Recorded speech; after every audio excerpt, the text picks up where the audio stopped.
Stock market दूर से काफी अट्रैक्टिव लगता है, पर सच बताऊं इसमें बहुत सारे लोग आ तो जाते हैं, पर इन द एंड उनके साथ ये होता है। 35 लाख का तो हमारा इन्वेस्टमेंट है, तो 36 लाख का घाटा कैसे हो गया? And most of the cases में नए लोगों को स्टॉक एनालिसिस करते वक्त कुछ टर्म्स काफी कंफ्यूजिंग लगते हैं एंड इन्हें समझना काफी ज्यादा इंपॉर्टेंट हो जाता है सो दैट आप किसी भी कंपनी का फंडामेंटल एनालिसिस कर सको। तो बिना फर्दर डिले किए अगले 10 मिनट में 15 टर्म्स को फटाफट से देखते हैं and let's decode this term. First is market segment and ये मार्केट सेगमेंट अगले 3 पार्ट्स में डिवाइडेड होता है, cash market, debt market and derivative market. Cash market, इसे इक्विटी मार्केट भी बोलते हैं, यहाँ पर जनरली कंपनीज के शेयर्स को खरीदा या फिर बेचा जाता है। इस पर हमने पहले भी वीडियोस बनाई है, तो जिसे आप जाके देख सकते हैं। सेकंड है डेट मार्केट, इसमें आप किसी कंपनी को लोन देते हो और बदले में आपको इंटरेस्ट मिलता है। ये डिफरेंट टाइप्स के होते हैं जैसे कि बॉन्ड या फिर सिक्योरिटीज एंड इस पर भी हमने एपिसोड सेकंड बना रखा है जिसे आप जाके चेकआउट कर सकते हो। लास्ट है डेरिवेटिव मार्केट, ये थोड़ा अलग तरीके का मार्केट होता है क्योंकि ये नॉर्मल स्टॉक मार्केट से ही डिराइव होता है एंड यहाँ पर जो ट्रेडर होता है वो ट्रेडिंग स्टॉक मार्केट पे नहीं बल्कि डेरिवेटिव मार्केट पे करता है। फॉर एग्जाम्पल हमें मिल्क से पनीर मिलता है, तो मिल्क को यहाँ पर स्टॉक मार्केट की तरह ट्रीट कर लेते हैं एंड जो पनीर मिल्क से डिराइव हुआ है वो कहलाएगा डेरिवेटिव। तो जब ट्रेडर होगा वो मिल्क पर ट्रेड ना करके पनीर पर ट्रेड करेगा, उसके डेरिवेटिव पर ट्रेड करेगा। यहाँ पे एक और टर्म यूज होता है, जो चीज डिराइव होती है उसे डेरिवेटिव बोलते हैं एंड जिस चीज से वो डिराइव होता है उसे अंडरलाइंग एसेट बोलते हैं। तो यहाँ पे स्टॉक मार्केट या फिर मिल्क हो गया अंडरलाइंग एसेट एंड पनीर उसका डेरिवेटिव हो गया।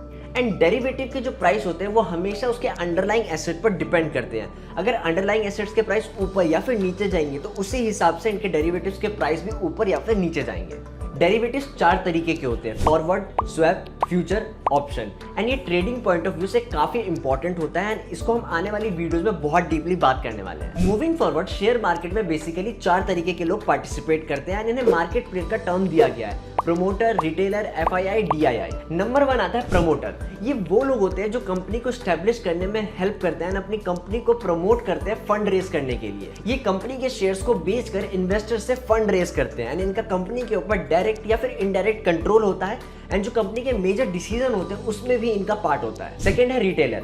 आम भाषा में बोलूं तो ये हम जैसे लोग होते हैं, छोटे इन्वेस्टर जो अपने पैसे को या सेविंग्स को ग्रो करने के लिए स्टॉक मार्केट में पैसा इन्वेस्ट करते हैं। ये कोई बड़े इंस्टीट्यूशंस नहीं होते। थर्ड कैटेगरी है FII यानी कि फॉरेन इंस्टीट्यूशनल इन्वेस्टर। ये काफी बड़े बड़े इन्वेस्टर होते हैं जो इंडिया की बाहर की कंट्रीज से आकर इंडियन स्टॉक मार्केट में पैसा इन्वेस्ट करते हैं। लास्ट है DII यानी कि domestic institutional investor.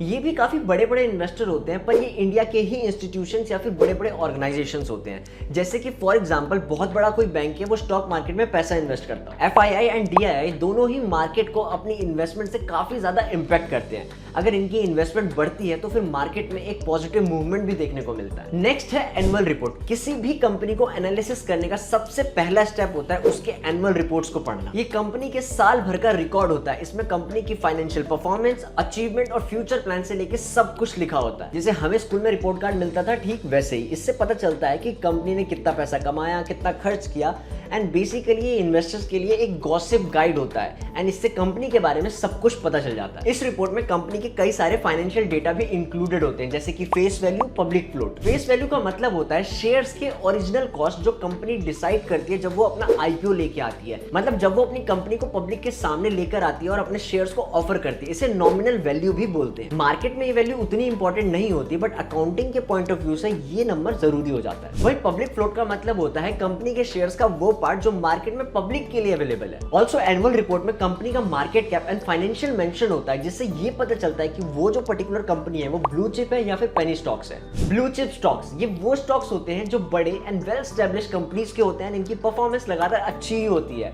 In short बोलूं तो ये स्टॉक मार्केट के टॉप के स्टूडेंट्स होते हैं जिनकी परफॉर्मेंस और मार्क्स हमेशा अच्छे ही आते हैं एंड इन पर इन्वेस्ट करना रिलेटिवली थोड़ा सेफ होता है। वहीं दूसरी तरफ पेनी शेयर्स, ये छोटे मोटे कंपनीज के शेयर्स होते हैं जिनके प्राइस भी कम होते हैं और इनके फाइनेंशियल्स भी वीक होते हैं। नए जो इन्वेस्टर्स होते हैं उनको ये पेनी शेयर्स काफी ज्यादा अट्रैक्टिव लगते हैं। रीजन कि काफी कम पैसे में उन्हें काफी ज्यादा शेयर्स की क्वांटिटी मिल जाती है और उन्हें ऐसा लगता है कि अगर कल को पैसा डबल हुआ तब तो भाई पैसा ही पैसा हो जाएगा। पर रियलिटी थोड़ी अलग होती है, इसमें इन्वेस्ट करना काफी रिस्की होता है क्योंकि अगेन इनके फाइनेंशियल जो होते हैं काफी वीक होते हैं। क्योंकि पेनी शेयर्स में प्राइस प्राइस में छोटे चेंजेस भी काफी ज्यादा नुकसान पहुंचा देते हैं और इन स्टॉक्स का ROI एंड CAGR दोनों ही बहुत अनस्टेबल होता है। ROI यानी कि रिटर्न ऑन इन्वेस्टमेंट, इससे हमें ये पता चलता है कि हमारी जो इन्वेस्टमेंट है उस पर हमने कितना प्रॉफिट कमाया है। अगर ROI हाई है, अच्छा है, इसका मतलब ये है कि हमें हमारी इन्वेस्टमेंट पे अच्छा रिटर्न मिला है। मान लो 100 रुपए का एक शेयर खरीदा और उसे बेचकर 120 रुपए कमाए, तो उसका ROI हो गया 20%। नेक्स्ट है CAGR यानी कि कंपाउंड एनुअल ग्रोथ रेट। ये बताता है कि हमारा जो इन्वेस्टमेंट है वो हर साल कितने रेट से बढ़ रहा है। इन शॉर्ट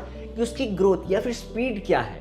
ये बिल्कुल वैसा ही है जैसे कि एक ट्री होता है, वो हर साल धीरे धीरे बढ़ता है। अगर CAGR अच्छा है, इसका मतलब हमारा जो इन्वेस्टमेंट है वो लगातार बढ़ता ही जा रहा है। इसको एक एग्जांपल से और डिटेल में समझते हैं। मान लो पहले साल में आपने 100 रुपए इन्वेस्ट किए और उस साल आपको -10% का रिटर्न मिला, तो अब जो आपके 100 रुपए थे वो 90 रुपए बन गए। फिर अगले साल आपको 20% का रिटर्न मिला, तो जो आपके 90 रुपए थे वो 108 रुपए बन गए। उसके नेक्स्ट ईयर आपको 11% का रिटर्न मिला, तो अब आपके टोटल पैसे 120 रुपए बन गए। अब इस केस में जो हमारा रिटर्न है वो हर साल अलग अलग है, कभी ज्यादा है तो कभी कम है। तो CAGR ये समझने में हेल्प करता है कि जो हमारा इन्वेस्टमेंट है उसका एवरेज रेट ऑफ ग्रोथ क्या है, मतलब कि वो हर साल कितने % से ग्रो हुआ। इस एग्जाम्पल में अगर हम कैलकुलेट करें तो वो 6.4% आता है, यानी कि जो आपका इन्वेस्टमेंट है वो हर साल 6.4% से ग्रो हुआ है। इसे कैलकुलेट करने के लिए आपको स्क्रीन पर एक फॉर्मूला दिख रहा होगा। इसमें जो बिगनिंग वैल्यू होती है वो आपका स्टार्टिंग इन्वेस्टमेंट अमाउंट होता है और जो एंडिंग अमाउंट होता है वो आपका फाइनल अमाउंट होता है, और जिसमें आपको N दिख रहा है वो होता है कि आप कितने साल के लिए उसमें इन्वेस्ट कर रहे हो। इसमें नेक्स्ट आ जाता है शेयर सिंबल या फिर टिकर। शेयर जब स्टॉक एक्सचेंज पर लिस्ट होते हैं तो उन्हें एक यूनिक कोड से रिप्रेजेंट किया जाता है, इसे ही शेयर सिंबल या फिर टिकर बोलते हैं। इसे हम शॉर्ट फॉर्म में निकनेम भी बोल सकते हैं। फॉर एग्जाम्पल टाटा केमिकल्स का जो शेयर है उसे टाटा कैम से जाना जाता है,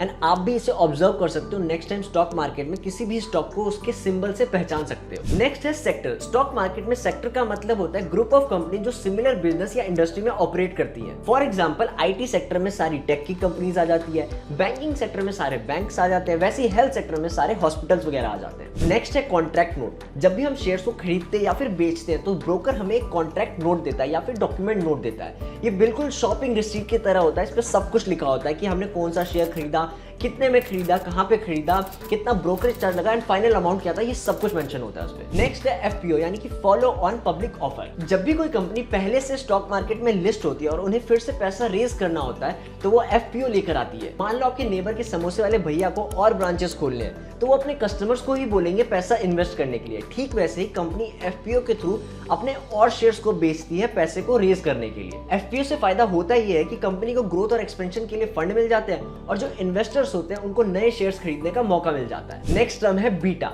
ये शेयर मार्केट का एक ऐसा टर्म है जो ये बताता है कि किसी भी पर्टिकुलर कंपनी के शेयर्स ओवरऑल मार्केट के मूवमेंट से कितना ज्यादा अफेक्ट होंगे। आप बीटा को एक मूड मीटर की तरह भी ले सकते हो। अगर बीटा 1 है तो मार्केट के मूवमेंट के साथ साथ शेयर भी उतना ही मूव करेगा। अगर बीटा 2 है तो मार्केट के 1% मूव करने पर शेयर मार्केट 2% मूव करेगा, और अगर बीटा 0.5% है तो मार्केट के 1% मूवमेंट पे शेयर जो है वो 0.5% मूव करेगा। And the last term is under valued and over valued. ये दोनों काफी सिंपल टर्म्स हैं, इनके नाम से ही आपको चीजें समझ में आ रही होंगी। ये दोनों टर्म्स हमें ये बताते हैं कि कोई भी पर्टिकुलर शेयर मार्केट में अपनी असली कीमत से ज्यादा प्राइस पे ट्रेड हो रहा है या फिर कम प्राइस पे ट्रेड हो रहा है। सो ये थे कुछ स्टॉक मार्केट के फंडामेंटल टर्म्स, एंड ये जर्नी अभी काफी लंबी है। So be with us and comment section में बताना कि ये वीडियो आपको कैसी लगी। कोई और टर्म्स है जिसे आप समझना चाहते हो तो वो भी आप कमेंट सेक्शन में बता देना। एंड तब तक के लिए ग्रिड एंड गेन को सब्सक्राइब कर लेना।